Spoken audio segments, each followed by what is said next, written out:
What's Gucci? So it feels like it's been an eternity, when in reality it's probably only been a few days. But we're back, and last night I watched Judgment Day 2001.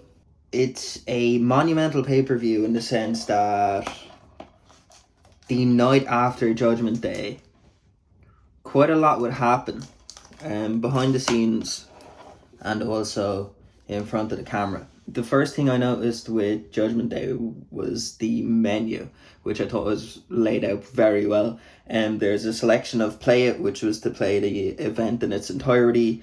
Trials would have been match selection, and then Evidence would have been the extras on the DVD. So it was like Judgment Day team. First we had Commissioner Regal versus Rikishi. Wasn't too big on this match at all, to be honest. There was only three really not huge things, just three things that I took away from the match. I think at the beginning of the match, JR stated that Rikishi has a bodacious bum. And Rikishi had a supposed injured left shoulder, so that was kind of worked on throughout the match. And then at the end of the match, the boat men were on the outside and Regal hit the steps. Rikishi hit Regal's head off the steps, like at the very end of the match. But when Regal's head hit the steps, he got collar at the very end of the match. That, I don't know, I didn't really understand that. Like, it didn't add anything to it apart from just leaving me in dismay and just being like, why would, especially William Regal, a wrestler of his caliber, why would he do that? Maybe there's a story behind it that I don't know about, but yeah, bit of a stinker overall. Okay, next was Benoit versus Angle in the 2 out of 3 falls for Angle's gold medals. Benoit had stolen Kurt Angle's gold medals in the previous weeks leading up to Judgment Day. There was kind of that infamous kissing of the medals bit where Benoit was keeping Angle's medals in his crotch, stored in his crotch, safe place. And on an episode of SmackDown, Angle got to retrieve those and he kissed them. And then he was like, oh shit, I just kissed, after them being there. So that was kind of a funny thing. So first fall was pinfalls only, second was submissions only, and then if a third was needed, it would be a ladder match, which obviously there was all 3 falls. What can I say about this? Like, again, just highlights the chemistry and the fluidity of that Angle and Benoit had together. Angle actually went to the top and tried to hit Benoit with a diving headbutt to secure the first fall, but then that resulted in Benoit countering that and hitting an angle slam on Kurt Angle to secure the first fall. Second fall was secured by Angle by way of ankle lock, and then we led into the ladder match. The match ultimately ended with Edge and Christian coming to ringside and distracting Benoit, which allowed Angle to get the win and get his medals back. Just a side note, after this match I did notice where it cuts to JR and Paul Heyman at ringside commentating. There was a guy in the background with a Backyard Wrestling t-shirt on. That was sick. Next we had Test versus The Big Show versus Rhino for the hardcore title. This ended up backstage. Rhino got put through a wall at one point. Big Show got knocked onto a loading dock, which put him out of the match for a while. So then it was just Test and Rhino. They made their way back to the ring. Big Show ended up coming back into the match then eventually. A fire extinguisher came into play, but the match actually ended with a very, very cool finish that I wasn't expecting at all. And just even thinking of it now is actually very, very sick. Rhino actually threw a trash can into the hands of the Big Show. The Big Show caught the trash can, and Rhino boosted off of the steel steps and hit the trash can and Big Show with a gore to secure the win. I thought that was a very, very cool finish. Here's where we get to what I meant at the start by saying that it's a lot would go on to happen after this pay-per-view itself. Next was China and Lita for the women's title. This was actually China's last televised match, which I think was great that her last match was on a pay-per-view. It would also be the last time we would see the women's title until Survivor Series, I believe, the same year. So China and Lita for the women's championship. Battle of the buffness. Man, like, they don't make them like that anymore. Honestly. Lita got a huge pop.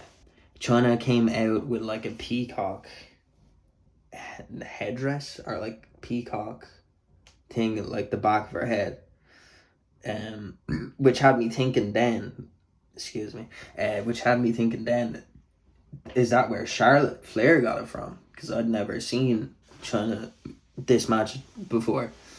So I started thinking, did China draw inspiration or pay homage to China by later using her robe with the peacock thing? Maybe, who knows, could be wrong. So the match started with a show of sportsmanship while women hugged.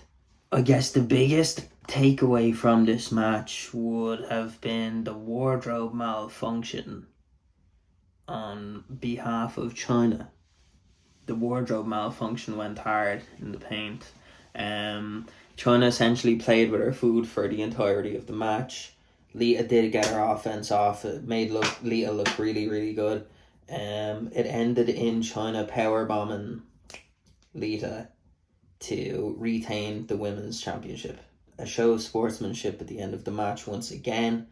Obviously, to today's standards, not a very good match, but I personally was glad it was there. So to elaborate on the happenings and what I mean by the title being basically vacated until Survivor Series 01 and China's last match, it being China's last match, the night afterwards supposedly was the taping of, while they were taping Monday Night Raw, supposedly China had found out that Triple H and Stephanie were having an affair, which obviously upset the woman. That's completely understandable. So I think she found out that she found a love letter from Stephanie or something like that, so the story goes. And her contract was coming to an end anyways. So I guess Vince wasn't going to renew the contract, especially when Stephanie was supposedly in love with Triple H. So that was China's official last match for WWF. Also, strangely enough, I don't know if anybody watching is a firm believer in karma. I'm kind of in the grey space with it personally. But strangely enough, Triple H would actually tear his quad, which would put him on the shelf for quite some time. The same night that China had found out that he was cheating on herself with Stephanie McMahon. After that, right, yeah, so basically next match was Triple H and Kane in a chain match for the IC title. In the weeks leading up to this one, Stone Cold had supposedly broken Kane's left arm. To start the match, Triple H jumped Kane before the chains got attached to each man's wrist. It's essentially a dog collar match, but they're attached at the wrist instead. So Triple H tried to get the one up there before they got chained together and the match officially begun.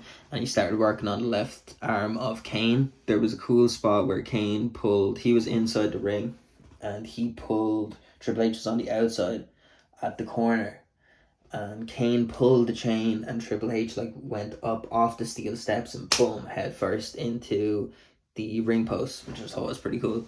Triple H had a chair in his hand as well, actually, and that resulted in Triple H wearing the proverbial crimson mask. Pretty violent match overall. Stone Cold done a run in. He nailed Triple H with a chair and then allowed Kane to pin Triple H, which left Kane the new Intercontinental Champion. Okay, next was the Tag Team Turmoil match, which had the APA versus the Radicals versus the Dudley Boys versus X Factor versus the Hardy Boys versus Edge and Christian versus Chris Jericho and a mystery tag partner, which would end up being Chris Benoit.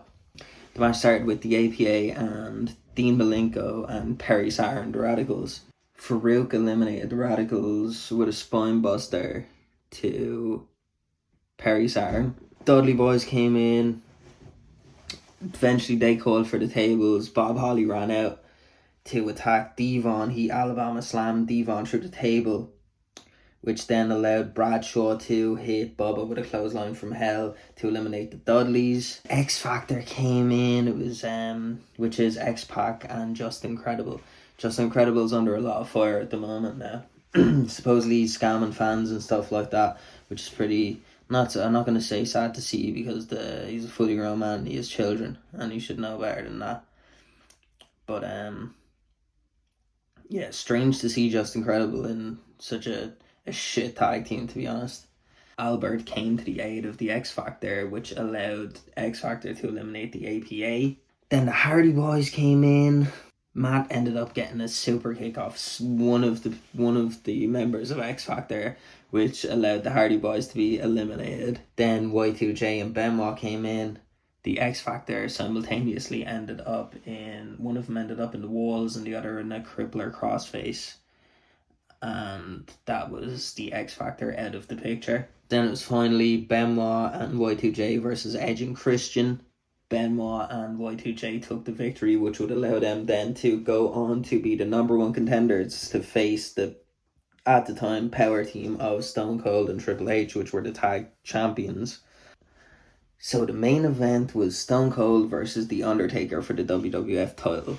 Vince actually did join the commentary team on commentary for this one. But yeah, the match ultimately ended up in chaos, essentially. Undertaker hit Stone Cold with an old school on the outside from the barricade, which I thought was pretty cool. Stone Cold did get chokeslammed through an announcer's table at one point. Triple H was in there at one point. Stone Cold ends up hitting Vince with a chair. I think The Undertaker got hit with a sledgehammer by Triple H, and then it ended in Stone Cold covering The Undertaker, but then Kane came out, but he didn't hit the ring in time, and Austin retained the title. So that was it for the main event. Next is extras. And there was a cool actually menu transition. It's kind of a small detail, but there was like, I think the menu is this, Austin and Triple H, but as you click into the extra menu, the screen actually closes in on just their eyes. Small detail. I thought it was cool.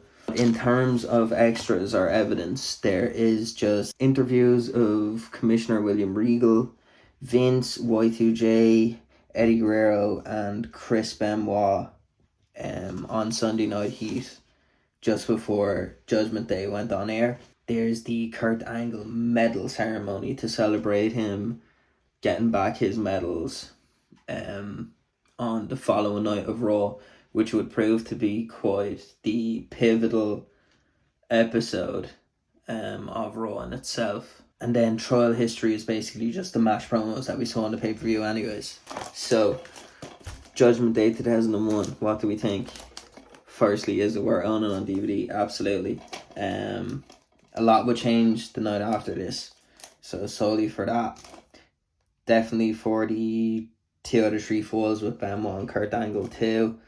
Overall, it was an okay pay-per-view. Also having China's last match, it's a bit of a key pay-per-view, I guess, in that sense. So Judgment Day 2001, I'm gonna give it a 6. Honestly, Judgment Day 2001 gets a 6. I wouldn't be in a rush to run back and watch this